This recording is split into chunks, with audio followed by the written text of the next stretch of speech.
Great question. I would say that of the, let's say, five-ish students that are doing dissertations every year, 3.5 to 4 of them might be quantitative. One might be, really definitely more of a qualitative or historical sort of analysis. So, we make, in Cliff's at the stage where he's doing a lot of this, we make sure that everyone gets exposure to quantitative and qualitative research. So everyone has to take at least one qualitative course, everyone has to take more than one quantitative course, and so people get exposure to both of those. Later on, though, for your dissertation, you can do more of a qualitative sort of approach, and a lot of students do a mixed methods kind of approach, where they do some of both things, and we absolutely are very encouraging of something like that. Of the students the last few cohorts, I would say maybe a third of them were already in New York City, and 2/3 came from outside New York. So combinations of both of those things. Most of our students live off campus. There's a very limited amount of on-campus housing that's not super easy to access from what I understand. It's not to say it doesn't exist, but it's definitely most of our students tend to live off campus. I mentioned that New York City is a big plus for us. If you don't like New York, it's not a plus, right? There are trade-offs to living here. You're going to live in a small apartment and you're going to, have hurricanes. No, hopefully not that. But you have to like living in New York, right? It's easier to live on a doctoral student stipend in another city. But I think for most of the students that we capture, they are here because they want to be in the city as well, or at least it's worth it for them given what they're getting here. Does that answer?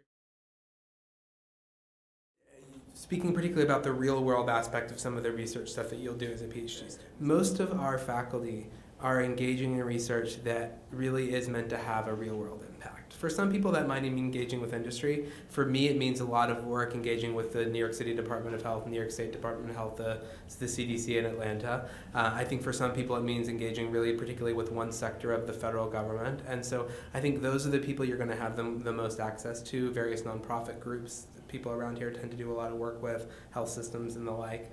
So industry is probably one of those groups as well. I wouldn't say it's the most prominent one, but I think you are gaining a lot of exposure to real world problems and questions. To be a full or part-time student, particularly in the first few years, you need to be in New York City, right? And I think you need to be in this area. I think that's an important thing. We do have students, though, after their coursework and after they pass their qualifying exams, etc., after 2 or 3 years, that will go off to other countries, their home country or otherwise, where they're doing their field work and live there and do their dissertation work. So that is possible. It's not the model that often works best for many students, but it does happen, right? But definitely not in those first few years when you're taking coursework.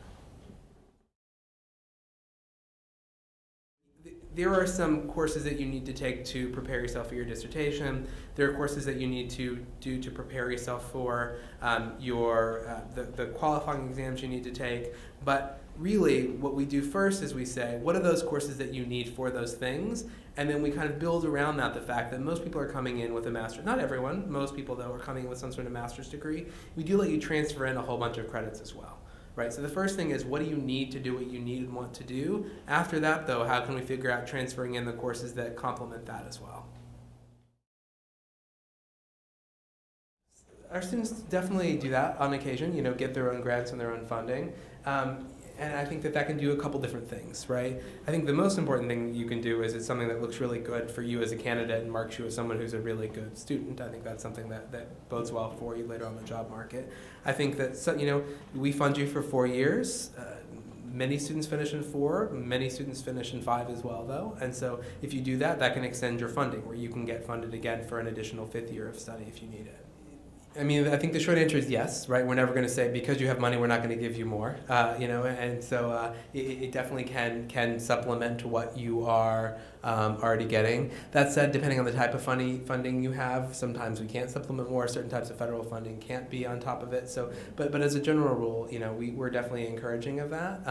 But whether or not it completely replaces or not depends on the nature of what the person giving you the money requires. Many of these things are in lieu of the money you're going to get from the university. Sometimes they're for an additional year of study or to go abroad or something like that. By dad.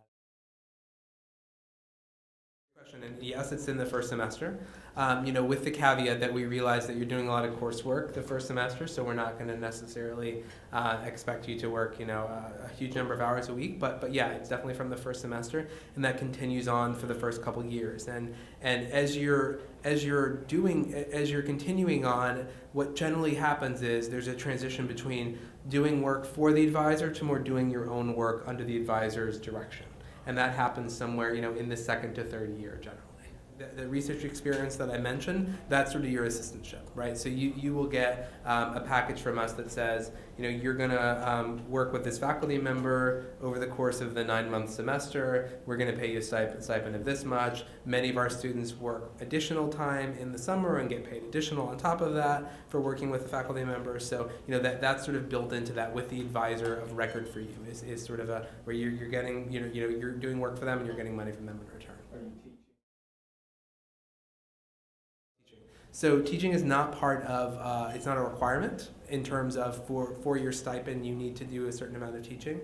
That said, for many Ph.D. students, particularly those that want to go into academia, we definitely encourage and work with you to get some good teaching experience. Starting out doing some grading and some teaching assistant stuff. Many of our students will go on and actually teach or co-teach a class later on. And so I think it's a big part of your larger educational experience. It's not a big part of the requirement, if you will, for getting your stipend.